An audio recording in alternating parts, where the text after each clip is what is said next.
So now we're going to take a look at sales to actives ratio. So 12% and below is considered a buyer's market. 20% and above is considered a seller's market. So 20% and above seller's market, 12% and below is buyer's market territory. Let's have a look. Okay, Westside, Vancouver detached is sitting at 7%. So we're well into a buyer's market and it's been there chugging along all year long. What I think is really interesting is a year ago we were sitting at 10%, while clearly underneath that 12%. So buyer's market territory, you can see it dipped down, had a little bit of a bit of a momentum here and is settled back down at 7%.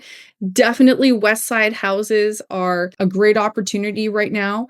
Now, keep in mind the best performers are Kitts and Mackenzie Heights at 16%. So they're actually sitting in a balanced market territory. And some of the worst performers, False Creek and Fairview and Mount Pleasant, there's not a lot of actual detached homes in these particular locations. So they're not a very good representation of what is in a buyer's market territory. But I will say that Shaughnessy is sitting at a 2% sales to actives ratio. It has 90 available homes on the market and only 2 sales last month.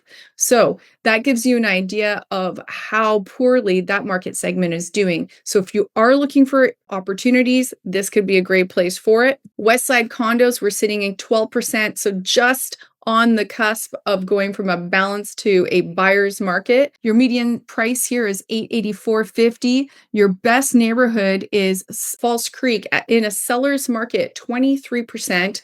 And your worst performing markets are Arbutus, Mackenzie Heights, Mount Pleasant, Shaughnessy, and Southlands. No sales reported for Westside condos or townhomes. Remember, some of those locations don't really have a lot of that product, but Arbutus and Mount Pleasant do.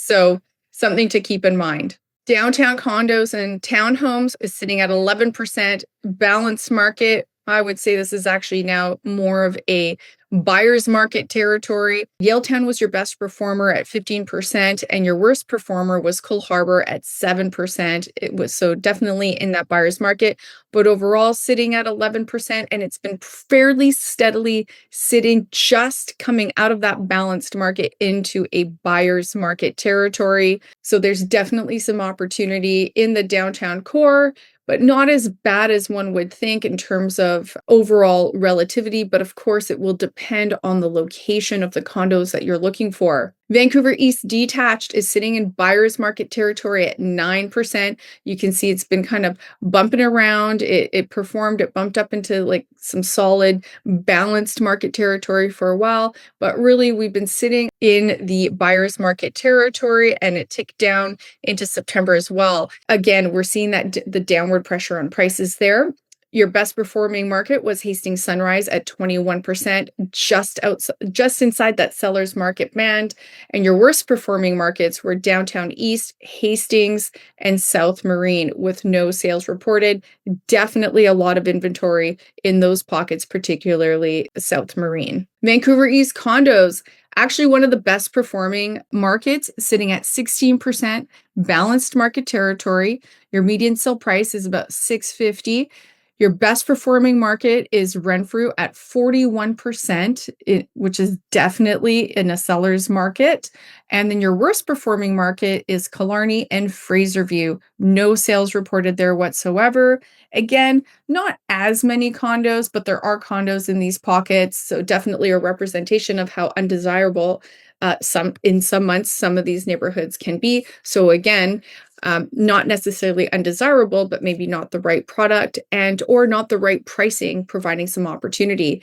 But you can see here we've been in more balanced market territory for Vancouver East overall. For your specific market, make sure you reach out so we can get you the market snapshot of your target market today. Now, let's see where the opportunities are because while there has been downward pressure on prices, here's an opportunity to actually visualize what this really looks like. Year over year, Westside detached, you're now sitting a benchmark of 3.264,900. That's down 6% year over year or down over $200,000. So if you were thinking about this market segment a year or two ago, now you're able to buy it $200,000 cheaper and much cheaper than off the top when we were peak market in 2022. Townhomes benchmark are now sitting at just under 1.4, down 1.5% year over year, or just down $21,000.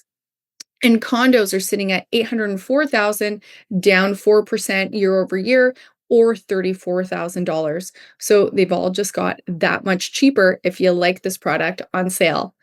Vancouver East detached is sitting at 1.756 for your benchmark price, down 7% year over year or $135,000. That's a nice sale. Townhomes, 1,048,000, down 9.3% year over year or down $100,000.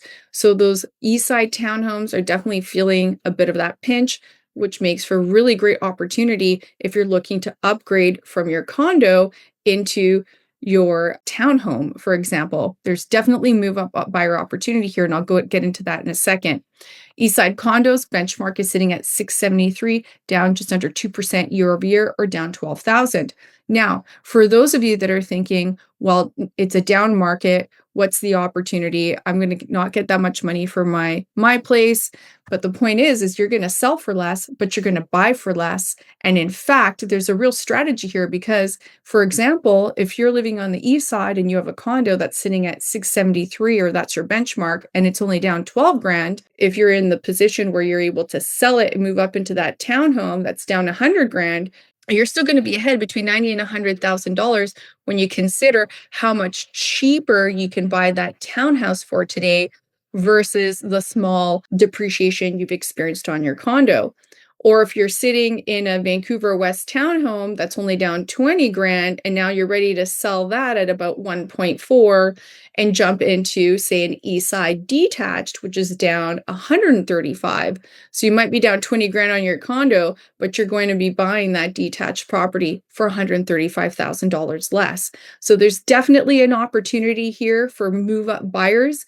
Reach out to us so we can do a custom CMA on your property and take a look at the product you're looking for and to see what kind of move up opportunities are out there for you today.